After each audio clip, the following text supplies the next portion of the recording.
Canon just dropped a firmware update for the Canon EOS R5, as well as the R3, R6, R7, and R10. Did the 30-minute record limit get lifted on the Canon EOS R5 and R6? Details coming up. But first, I encourage you to subscribe and choose all notifications so you're kept informed on the latest camera gear, news, and rumors. The Canon EOS R3 got the biggest firmware update of them all with firmware 1.2.0. Custom high-speed continuous shooting has been added to drive mode. You can now shoot 50 to 2 images continuously at speeds of 195 to 30 frames per second. Full HD 239.76 and 200 frames per second has been added to high frame rate. Depth composition can now be performed when shooting focus BKT. In addition, it is now possible to perform focus BKT shooting and depth composite shooting while using strobe. You can now shoot time-lapse videos, even if the auto power-off state is set before starting time-lapse movie shooting. The time-lapse movie settings are retained. Canon added Cloud RAW development function. RAW development is possible with the latest image processing technology. It will be a paid service that requires purchasing of a Canon imaging app service plan, and the service will start on July 25th. So that's a new addition, and we're going to see this in all the cameras. Well, almost all the cameras. All except for the Canon EOS R5. You can now convert multiple HEIF images to JPEG images at once. Still image crop aspect has been added to the customize operation buttons, and you can now crop and resize images while transferring them to an FTP server. The certificate format PKCS number 12 is supported in the 802.1x authentication / WPA2 enterprise function. The electronic shutter sound can be played when the mechanical shutter and electronic front curtain are set. And of course, the list goes on with a few minor improvements as well as some minor bug fixes. The Canon EOS R5 gets firmware version 1.6.0. Automatic power-off temperature standard / high has been added to the menu when shooting movies. When set to high, it's possible to prevent the camera from automatically turning off when the temperature of the camera body and card rises. And depending on shooting conditions, you may be able to shoot movies for longer than before. You can now convert multiple HEIF images to JPEG at once. And for video, we have reduced blurring or distortion around the screen when shooting movies using the electronic image stabilization. And of course, we get many minor bug fixes. The Canon EOS R6 pretty much gets the same update, although it doesn't get that automatic power-off temperature standard / high. Other than that, the R6 gets the same update. And of course, the Canon EOS R7 and R10, the only addition that they really get in their firmware update is the support of that new cloud service that's coming on July the 25th. So this update for the R5 is unlike any update for the R5 that since the camera has come out. It's not a huge update, even though we go from 1.5.2 to 1.6. Yeah, not a lot here. Now, those minor updates, those minor bug fixes, I really don't know what those are. We haven't really seen the release notes. While I have updated While I've updated my camera, the Canon EOS R5 to 1.6, I had to go to the Japanese site. It's not available on Canon USA, Canon Canada, or Canon UK at this point. So I had to do some, translation, and I didn't want to get into too much time doing that. I'm going to publish another video later where we'll go into a bit more detail. But for now, I just wanted to let you know that the firmware 1.6 is out. I've updated it. I haven't had any issues. And I did double check. I double checked to make sure that 30-minute record limit was still there. And yes, it is. I changed the video modes and it still shows 29:59 30-minute record limit on a $4,000 camera. Yes, I know, $38.99, a $4,000 camera. The R7 and the R10 don't have a 30-minute record limit. And I know there are some arguments as to why this is the case, but still, it's annoying. It's, to say the very least, it is annoying. So not a lot of major updates for the Canon EOS R5. And I think at the 2-year mark, because we're, a week away from when Canon released the Canon EOS R5 for sale back in 2020. It was July the 30th. And I think they announced it back around, July the 9th? July the 8th? So it's been 2 years.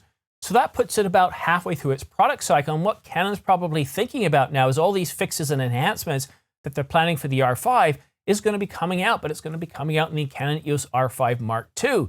Because we're over that hump now. It's, you've heard of hump day or hump week.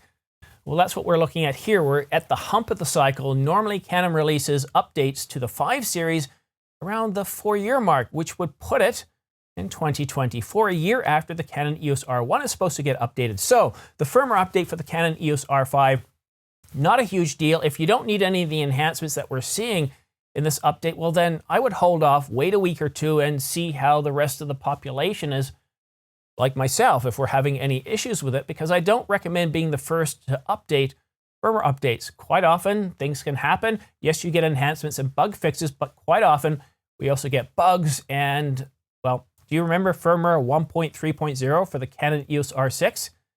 Well, it temporarily bricked that camera, so Canon very quickly pulled that firmware update and released a new one. So that's the reason why don't rush out to do firmware updates unless, of course, you need to. But the real big news here is the update for the Canon EOS R3. It got a lot of love. It got a lot of enhancements, it got a lot of bug fixes, and it even increased the frame rate in full HD or 1920 by 1080. So if you've got the Canon EOS R3, there's certainly a lot more to look forward to there. The Canon EOS R5, I think what we need to do, if you own the Canon EOS R5 or the Canon EOS R6, don't expect too many major updates in firmware. Maybe minor bug fixes or enhancements in that area, but nothing major. And I'm at the point now where, despite what Canon had said back on July the 10th through Pro AV, that they were taking away that 30-minute record limit, it doesn't look like that's happening in the R5. Now we can see an overall trend at Canon where any new camera coming out, regardless of price, and yes, the Canon EOS R10 at $979 doesn't have that 30-minute record limit. The R5 does, and you know, it's frustrating. I get it. For me personally, it really doesn't impact a lot of my work. I rarely shoot continuously. The only times I actually shoot continuously for a long period of time is here in the studio. And in this situation, I'm shooting with a Canon Ninja, an Atomos Ninja 5 sitting on top. I can look at it right now. I can see that big rectangular red, so I know it's recording. And it's much larger than the viewfinder, and I can see myself quite clearly.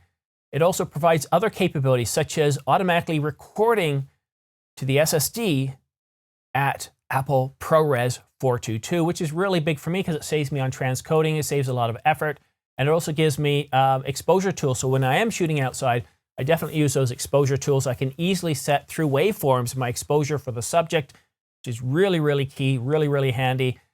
So that's what I'm using in a studio setting. And if you've got the R5 or looking at getting the R5, if you're shooting outside, if you're shooting clips, it's not really that big of a deal. You're not going to really suffer from overheating much, and you're definitely not going to run to that 30-minute record limit unless you're shooting something like, well, fireworks, and even then, most fireworks don't go on to about 30 minutes.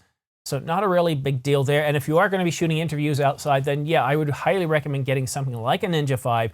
It's going to give you more advanced recording capabilities that the Canon EOS R5 doesn't have, that you see in other cinema cameras like the Canon R5C.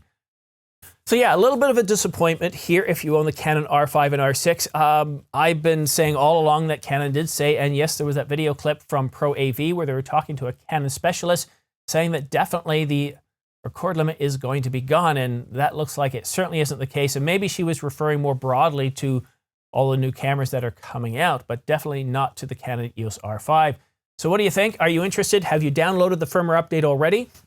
In the description down below, I'm going to have a firmware update download location for India and or Japan, unless of course by the time I finish editing this video, we have Canon USA, Canon Canada, UK, and so on.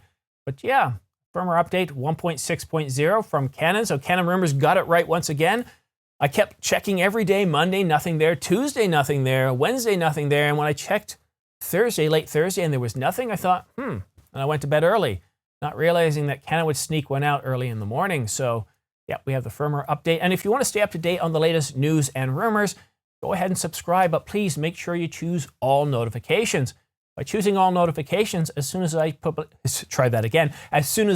a new video like this one here, you're going to get notified so you can stay up to date on the latest camera news and rumors. Thank you so much for watching, and we'll see you again soon.